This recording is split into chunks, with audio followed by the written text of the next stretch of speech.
और जब आपका विश्वास, आपका दृढ़ता, आपका भरोसा मूल होगा, जब आपका विश्वास मूल होगा तो भगवान मिलेगा। भगवान तुम्हारे एक लोटे जल का भी भूखा नहीं। तुम यह मत सोचना कि एक लोटे जल का तुम नहीं चढ़ाओगी तो भगवान तुम्हारा काम नहीं करेंगे। वो एक लोटे जल का भी भूखा नहीं है।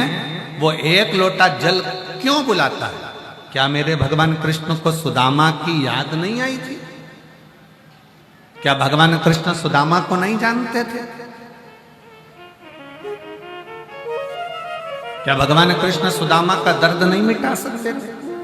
क्या भगवान कृष्ण सुदामा के दुख को समाप्त नहीं कर सकते थे? पर भगवान कृष्ण ने सुदामा का दुख कब मिटाया? जब सुदामा तंदूल लेकर आया। भगवान सुदामा का दर्द मिटा सकते थे, भगवान सुदामा का दुख मिटा सकते थे, पर भगवान ने सुदामा का दर्द और दुख जब मिटाया जब वो तंदूल लेकर आया।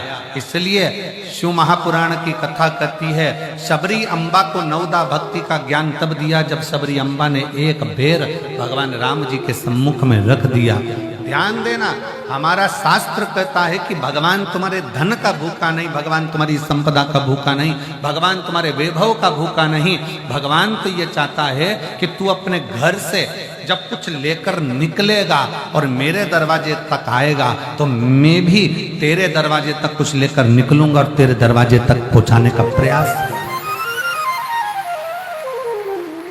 एक लोटा जल सारी समस्या का हल। भगवान तुम्हारे जल का भी भूखा नहीं है, भगवान तुम्हारे वैभव का भी भूखा नहीं, भगवान तुम्हारे धन का भूखा नहीं, भगवान तुम्हारी संपदा का भूखा नहीं, भगवान तुम्हारी दौलत का भूखा नहीं है। भगवान अगर भूखा है तो निर्मल मन सो मोहि पावा और मोहि छल छिद्र कपट न भावा। तुम्हारा दिल कितना क्लीन है, साफ है, तुम्हारा हृदय भगवान के प्रति कितना समर्पित है, तुम्हारा मन भगवान के प्रति कितना कितना समर्पित है, वो बस ये जानना चाहता।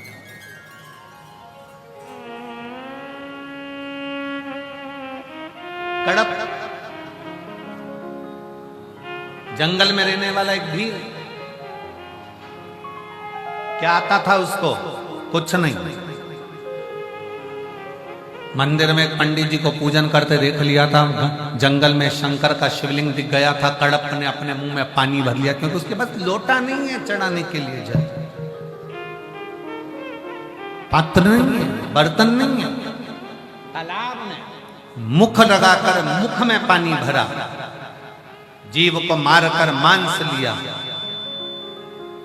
जूता पहना हुआ, फूल पत्ती को पहचानता नहीं कि कौन सी बेलपत्र है कौन सा फूल है, तोड़ा, शंकर के मंदिर में पहुंच गया, जूते से तो मंदिर में पड़े हुए कचरे को साफ किया, मुंह की पिचकारी भगवान पर छोड़ दी, मांस का भोग धर दिया और पत्ता पत्ती चढ़ा दिए।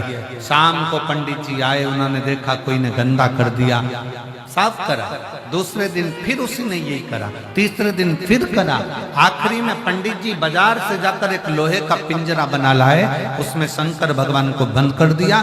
बंद तो करा, एक लोहे के पिंजरे की तान टूट गई और वो शंकर के शिवलिंग को लग गई। शिवलिंग को लगते से उसमें से रक्त की धार बहने लगी। भगवान को रक्त निकलता देखकर कड़प को लगा कि ये शिव को क्या हो गया। उसको लगा कि शंकर जी की आंख फूट गई। उसने हाथ लगाया, रक्त बंद नहीं हुआ तो उसने त्रिशूल से अपनी आंख निकालकर शिवलिंग पर लगा दी, रक्त बहना बंद। शिव प्रकट हो गए, उसका नेत्र वापिस दिया शंकर। आप और हम भ्रम में पड़े रहते हैं 24 घंटे, सोशल मीडिया पे 24 घंटे चलता रहता है, ये मत चढ़ाना भगवान को, आज सोम की अमावस्या है ये मत कर देना भूल से भी, आज प्रदोष है भूल से भी ये मत कर देना। सुबह उठते से गूगल खोलोगे और डराना चालू हो जाएगा। आज शिवरात्रि पर भूल से ये काम मत करना, सोमवार है आज ये मत करना, ये मत करना, वो मत करना। और पूरी सोशल मीडिया पे छाट कर देखिए, प्रदोष के दिन ये मत करना, सोमवार को ये मत करना, भूल से भी ये मत करना। एक भी सोशल मीडिया पे नहीं लिखा कि प्रदोष के दिन भूल से भी झूठ मत बोलना अपनी पत्नी से। एक भी सोशल मीडिया पर कभी पढ़ के बताना कि भूल से भी अपने पति से झूठ मत बोलो, पत्नी से झूठ मत बोलो, परिवार से झूठ मत बोलो, भूल से भी अपनी सास ससुर के किसी कार्य के लिए मना मत करो। ये नहीं लिखा, भूल से भी आज प्रदोष है ये मत चढ़ा देना, नहीं तो पाप लग जाए। और शिव महापुराण की कथा कह रही है तुम कैसे भी जाओ, शंकर के पास जाओ तो सही।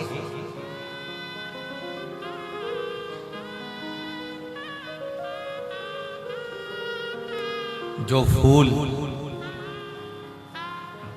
किसी देवता पे नहीं चढ़ते वो मेरे शंकर जी पे चढ़ जाते।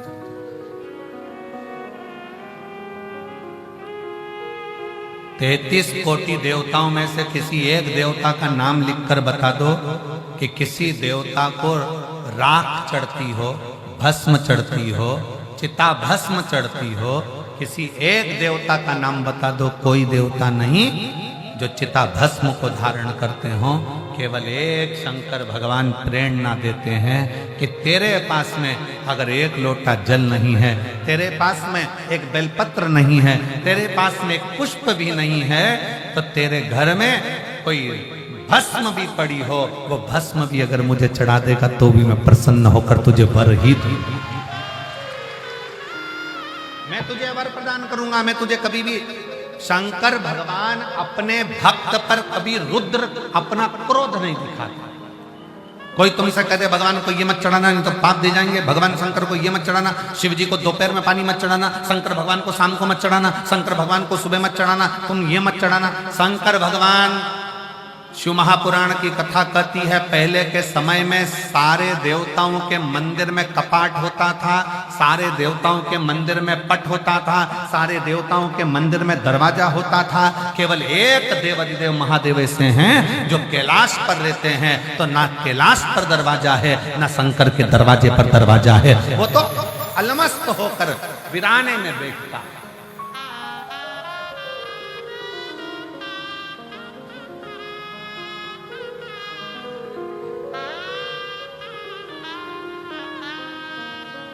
काशी गए हो आप लोग? हाथ उठाओ कौन कौन गया काशी? सब गए हो? रखो।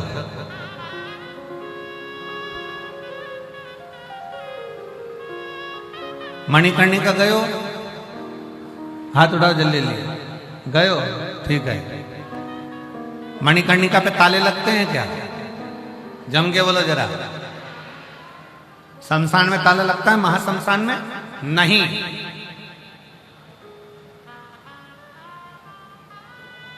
दुनिया के सारे शमशानों में भले ताला लग जाए पर मणिकर्णिका पर ताला नहीं लगता।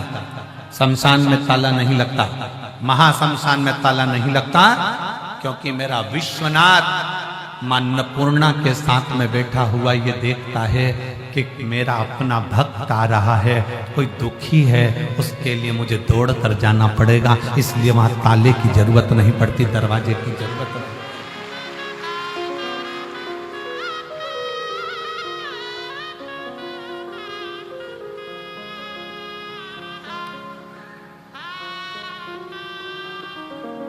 अड़भंगा शिव बैठा,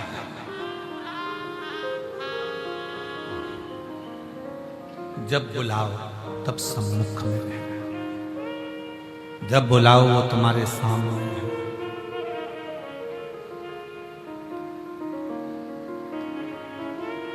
कितना सुंदर प्रसंग है। 3 मित्र लड़ लिए, झगड़ा हो गया उनका, और इतना भयंकर झगड़ा हुआ महाराज जी, वो तीनों झगड़ा कर कर एक राम जी का उपासक, एक कृष्ण जी का उपासक, एक शंकर जी का उपासक, हमें समझ में नहीं आता ये आपस में झगड़ते ही क्यों है,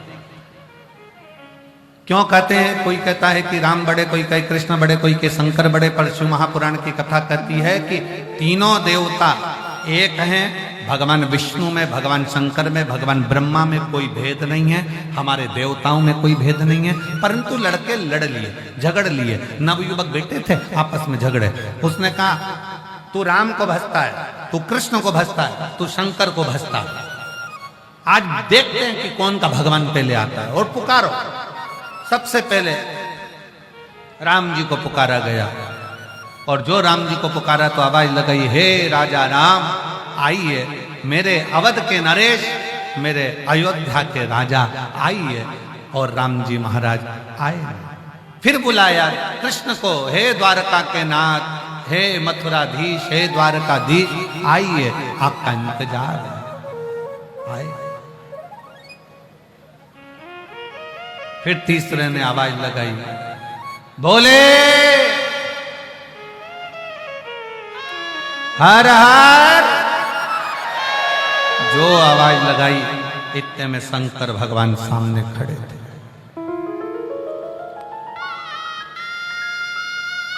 शिव जी सामने,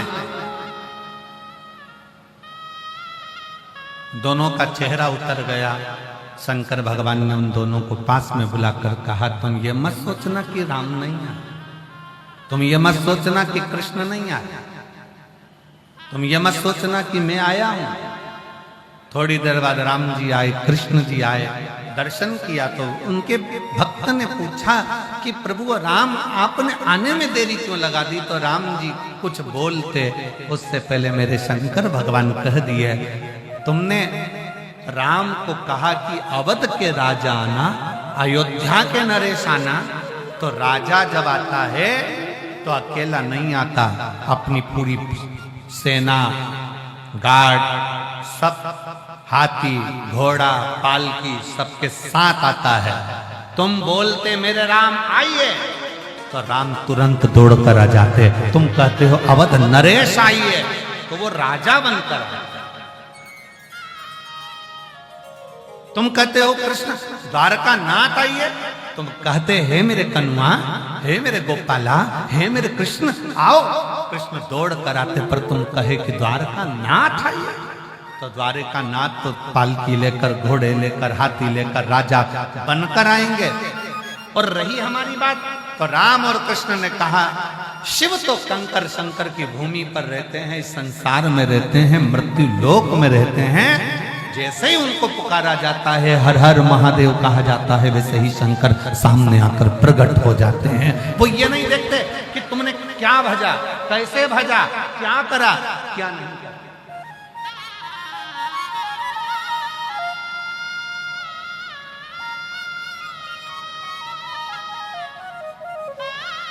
उनकी तो सरलता, उनकी तो सहजता।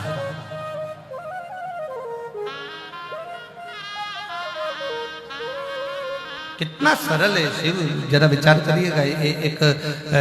एक गांव का व्यक्ति गाय भैंस चराता था और उसको रास्ते में गुरुजी मिल गए। और गुरुजी मिले तो गुरुजी ने कहा, दिन भर भैंस चराता रहता है, दिन भर काम में लगा रहता है, चल आज मैं तुझको गुरु मंत्र देता हूं, इस मंत्र का जाप करना।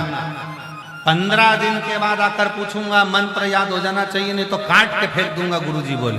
अब ये तो डर गया। गुरुजी ने मंत्र दे दिया और मंत्र दिया ओम नमः शिवाय। कौन सा मंत्र दिया? जम के बोलो जरा, जम के, ओम नमः शिवाय। अब इसको मंत्र मिल गया। मंत्र मिलने के बाद इसने जपना प्रारंभ कर दिया, ओम नमः शिवाय, ओम नमः शिवाय, ओम नमः शिवाय, ओम नमः शिवाय, ओम नमः शिवाय, ओम नमः शिवाय।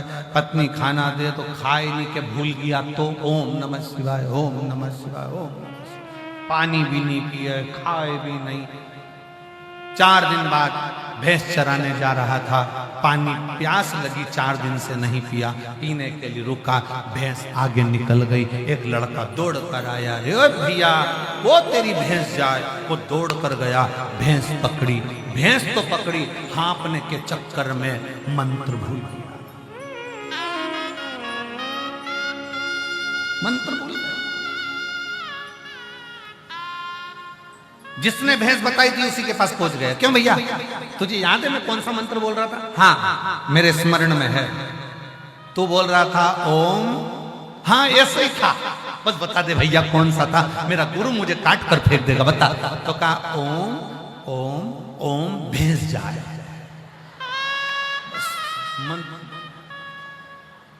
ओम भैंस जाए, ओम भैंस जाए, ओम भैंस जाए।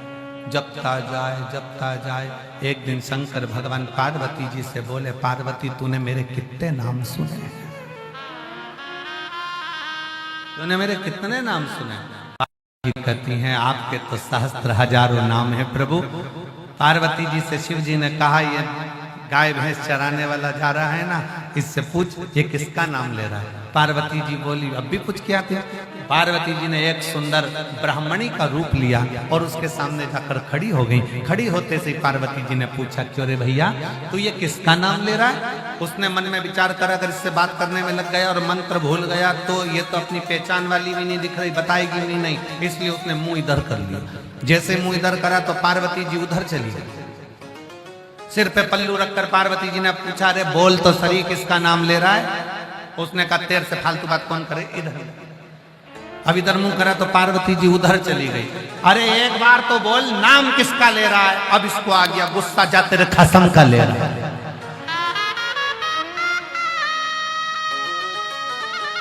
जो पार्वती जी सुनी शिव जी के पास आ गई। भोलेनाथ जी ने पूछा पूछिए किसका नाम ले रहा हो। मेरे खसम का, तुम्हारा। शंकर भगवान बोले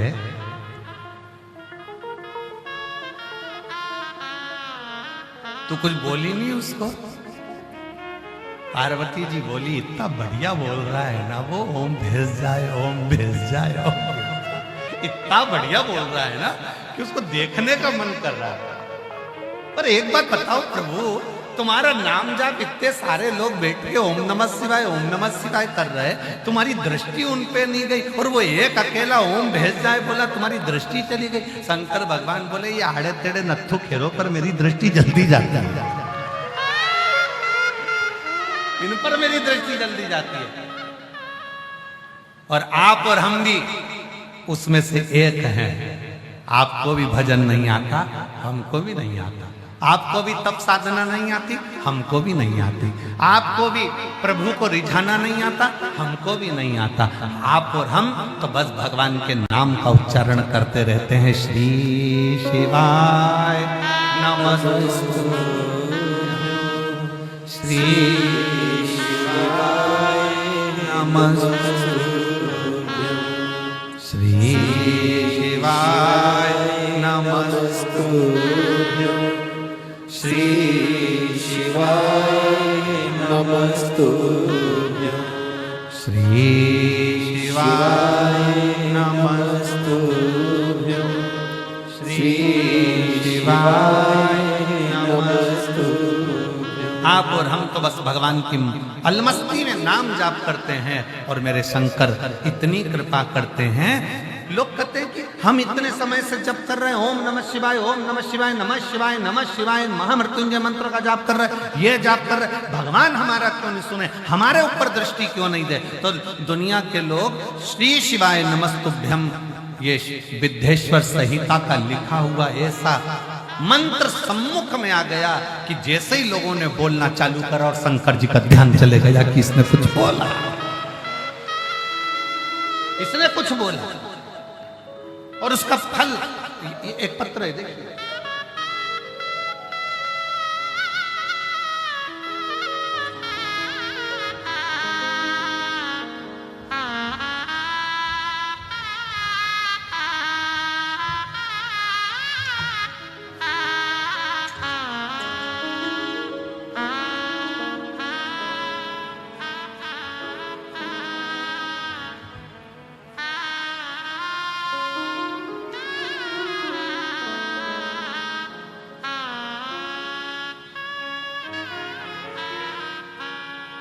मेरा नाम अंजलि, मेरे पति का नाम अभिमन्यु मौर्य है।